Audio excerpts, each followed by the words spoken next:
Oh, here it is.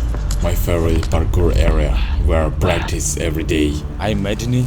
Or was there some guy in red suit standing there? This guy clearly wants something from me. Okay, let's play tag with him.